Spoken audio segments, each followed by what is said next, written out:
Hello friends, welcome to my YouTube channel Samrat education. दोस्तों, आज के इस वीडियो में आप लोगों को बीएससी एग्रीकल्चर फोर्थ सेमेस्टर के एक विषय प्रिंसिपल्स ऑफ सीड टेक्नोलॉजी एजी 403 का दूसरा लेक्चर कराने वाला हूं। इससे पहले मैंने आप लोगों को पहला लेक्चर करा दिया है। यदि आप लोगों ने उसे नहीं देखा तो लिंक मैं डिस्क्रिप्शन में दे दूंगा, आप लोग उसे जाकर देख लीजिएगा। और यदि आप लोगों को इसका पीडीएफ चाहिए तो डिस्क्रिप्शन में व्हाट्सएप ग्रुप का लिंक और व्हाट्सएप नंबर दिया गया है, मैसेज करके आप लोग इसका पीडीएफ भी ले सकते हैं। तो चलिए, हमारा जो टाइटल है इस लेक्चर का वो है deterioration causes of crop varieties and their control. Deterioration causes of crop varieties and their control. Deterioration का मतलब होता है दोस्तों अपक्षय या क्षय। ठीक है, तो फसली किस्मों के अपक्षय के कारण, मतलब किस कारण से जो फसल के किस्म है उनका डिटेरियोरेशन हो रहा है और उनके कंट्रोल की क्या विधि है उसको हम लोग देखेंगे। तो फसली किस्मों के अपक्षय के कारण और उनका नियंत्रण। तो इसका सबसे पहले जनरल इंट्रोडक्शन देख लेते हैं कि हम लोग जो सीड होता है उसका उत्पादन किस लिए करते हैं। तो बीज उत्पादन का मुख्य उद्देश्य होता है आनुवांशिक रूप से शुद्ध व अच्छी गुणवत्ता वाला बीज उत्पादन करना। बीज उत्पादन का मुख्य उद्देश्य क्या होता है? आनुवांशिक रूप से शुद्ध व अच्छी गुणवत्ता वाला बीज उत्पादन करना। ठीक है, अब हम लोग देखेंगे वैरायटी क्या होता है। उसके बाद वैरायटी को क्या बोलते हैं? वैरायटी को हिंदी में बोलते हैं किस्म। तो किस्म क्या होता है? तो पौधे का ऐसा समूह जिसमें स्पष्ट विभेदित लक्षण पाए जाते हैं उसे ही वैरायटी कहते हैं। पौधे का ऐसा समूह जिसे या जिसमें स्पष्ट विभेदित लक्षण पाए जाते हैं उसे ही वैरायटी कहते हैं। जैसे मान लीजिए आपका कोई वैरायटी है, मान लीजिए गेहूं की आपने 2 वैरायटियां ली है, 4 वैरायटियां ले ली गेहूं की। ठीक है, देखेंगे जब चारों वैरायटी को एक साथ बोएंगे, एक ही खेत में बोएंगे तो लेकिन उनमें कुछ अंतर देखने को मिलेगा आप लोगों को, जो अस्पष्ट होगा। कुछ में कुछ का बाली जो होगी दोस्तों वह लंबी हो जाएगी, उसकी पौधा लंबा हो जाएगा कि वही पौधा छोटा हो जाएगा, किसी का पौधा भी छोटा रहेगा और बाली भी लंबी रहेगी। तो इनमें क्या पाया जाएगा? स्पष्ट विभेदित जो है लक्षण पाया जाएगा। तो दोस्तों उसी को वैरायटी कहा जाता है। ठीक है, तो वैरायटी समझ गए होंगे। अब हम लोग देखेंगे डिटेरियोरेशन। डिटेरियोरेशन क्या होता है? डिटेरियोरेशन या इसे कहते हैं क्या? अपक्ष अपक्षय। डिटेरियोरेशन को क्या कहते हैं? अपक्षय। तो यह होता क्या है? जब दोस्तों हम लोग बीज उत्पादन करते हैं उसी समय क्या होता है कि जो फसल की किस्म होती है उसके आनुवांशिक शुद्धता में क्या होता है? हानि हो जाता है। ठीक है, जब हम बीज का उत्पादन करते हैं तो उसी समय फसल के किस्म की आनुवांशिक जो शुद्धता होती है उसमें हानि आ जाती है। तो उसी को कहा जाता है डिटेरियोरेशन या अपक्षय। ठीक है, देख लेते हैं। बीज उत्पादन के दौरान फसली किस्म की आनुवांशिक शुद्धता में हानि को ही डिटेरियोरेशन या अपक्षय कहा जाता है। क्या बोल रहा है? बीज उत्पादन के दौरान, मतलब जब हम लोग बीज का उत्पादन कर रहे हैं उसी समय फसल की किस्म की आनुवांशिक शुद्धता में हानि को ही डिटेरियोरेशन कहा जाता है। या सीड की क्वालिटी में, जो सीड की गुणवत्ता है, बीज की गुणवत्ता में हानि को ही डिटेरियोरेशन कहा जाता है। बीज की गुणवत्ता में हानि को ही क्या कहा जाता है? डिटेरियोरेशन कहा जाता है, अपक्षय कहा जाता है। मैं आप लोगों को 3 से 4 परिभाषा इसलिए बताता हूँ कि आप लोगों को एक बार में याद हो जाए। मैं जो भी बताता हूँ तो कोशिश करता हूँ कि आप लोगों को तुरंत याद भी कराता रहूं। तो डिटेरियोरेशन क्या हो गया? बीज उत्पादन के दौरान फसली किस्म की आनुवांशिक शुद्धता में कमी को ही डिटेरियोरेशन कहा जाता है। सीड की क्वालिटी में हानि को ही डिटेरियोरेशन कहा जाता है। जब बीज की गुणवत्ता है उसकी गुणवत्ता में कमी आ जाएगी तो उसी को डिटेरियोरेशन कहा जाएगा। सीड के प्रोडक्शन, प्रोसेसिंग एवं डिस्ट्रीब्यूशन के कारणों से क्वालिटी में हानि को अपक्षय कहते हैं। सीड के प्रोडक्शन, प्रोसेसिंग और डिस्ट्रीब्यूशन के कारणों से क्वालिटी में हानि को ही डिटेरियोरेशन कहते हैं। तो ये आप लोगों को डिटेरियोरेशन हो गया, इसको आप लोग समझ गए होंगे। ठीक है, अब हम लोग देखेंगे काजेज ऑफ डिटेरियोरेशन, अपक्षय के कारण या कारक कौन कौन से हैं अपक्षय के। ठीक है, तो अवश्य आप लोग समझ गए होंगे। एक बार फिर से मैं बता देता हूं। बीज उत्पादन के दौरान फसल की किस्म की आनुवांशिक शुद्धता में हानि को ही डिटेरियोरेशन कहा जाता है, या कह सकते हैं बीज की गुणवत्ता में हानि को ही डिटेरियोरेशन या अपक्षय कहा जाता है। आगे चलेंगे, अब देखेंगे काजेज ऑफ डिटेरियोरेशन, अपक्षय के कारण। तो इसका कुल 7 प्रकार है। ठीक है, जिसमें पहला है डेवलपमेंट वेरिएशंस, जिसे कहते हैं विकासात्मक विभिन्नताएं। यही सब दोस्तों क्या है? इसे डिटेरियोरेशन के क्या है? अपक्षय के कारण, मतलब डिटोरिएशन के कारण है, काजेज है, ठीक है। इन्हीं के कारण से जो होता है फसल में अपक्षय होता है। तो डेवलपमेंट वेरिएशंस, विकासात्मक विभिन्नताएं। दूसरा है मैकेनिकल मिक्सचर, भौतिक मिश्रण। तीसरा है म्यूटेशन, उत्परिवर्तन से। अगला है नेचुरल क्रॉसिंग, प्राकृतिक परागण, पर परागण से भी क्या होता है, अपक्षय होता है, ठीक है। अगला है जेनेटिक ड्रिफ्ट, आनुवांशिक बहाव से भी क्या होता है, अपक्षय होता है, ठीक है। अगला है सिलेक्टिव इन्फ्लुएंस ऑफ डिजीज, रोग का चयनित प्रभाव, इससे भी क्या होता है, अपक्षय होता है, ठीक है। अगला है इम्प्रॉपर सीड सर्टिफिकेशन, मतलब दोस्तों पूर्ण रूप से, मतलब इम्प्रॉपरली जो सीड सर्टिफाइड कर दिया गया है, उससे भी क्या होता है, डिटेरियोरेशन होता है। तो इन सभी के बारे में अब हम लोग देखेंगे। तो कौन कौन सा है, पहला डेवलपमेंट वेरिएशन, दूसरा मैकेनिकल मिक्सचर, तीसरा म्यूटेशन, चौथा नेचुरल क्रॉसिंग, पांचवा जेनेटिक ड्रिफ्ट, छठवां है सिलेक्टिव इन्फ्लुएंस ऑफ डिजीज, सातवां है इम्प्रॉपर सीड सर्टिफिकेशन। सबसे पहले हम लोग देखेंगे डेवलपमेंट वेरिएशंस। डेवलपमेंट वेरिएशंस, विकासात्मक विभिन्नताएं।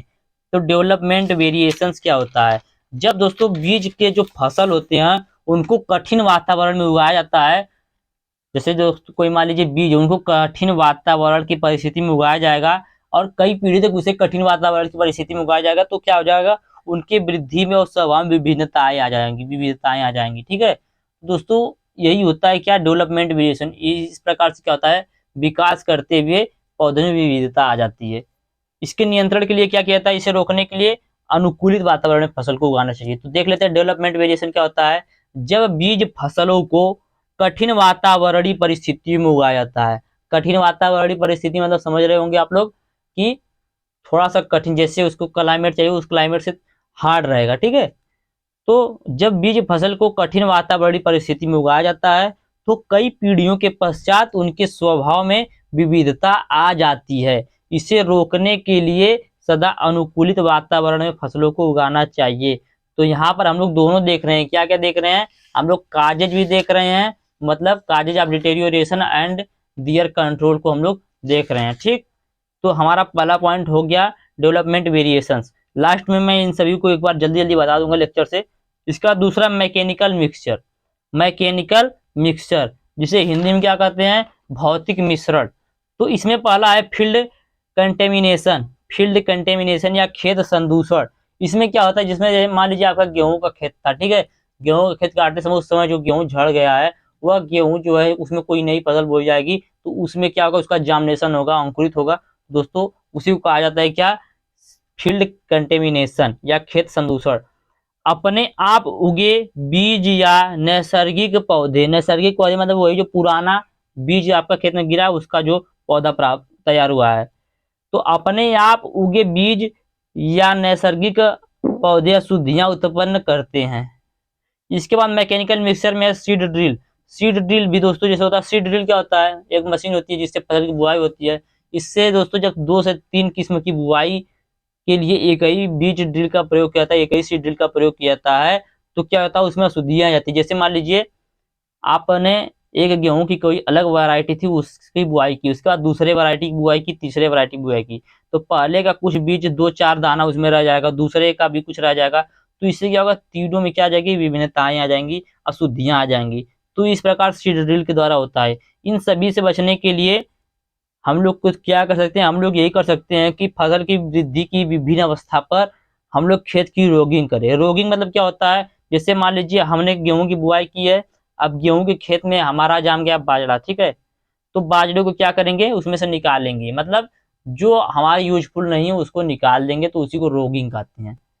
आपको किसकी खेती करनी है, बाजरे की खेती करनी है, ठीक है, बाजरे की खेती की है गेहूं के खेत में, तो पुराना जो गेहूं का बीज उसमें जार्मिनेशन होगा उसका, तो आप क्या करेंगे, गेहूं को काट के या गेहूं को उखाड़ के निकाल लेंगे, उसमें सेलेक्ट कर लेंगे, तो उसी को रोगिंग कहा जाता है। तो रोगिंग भी आप लोग समझ गए होंगे। चलिए आगे चलते हैं, देखेंगे म्यूटेशन।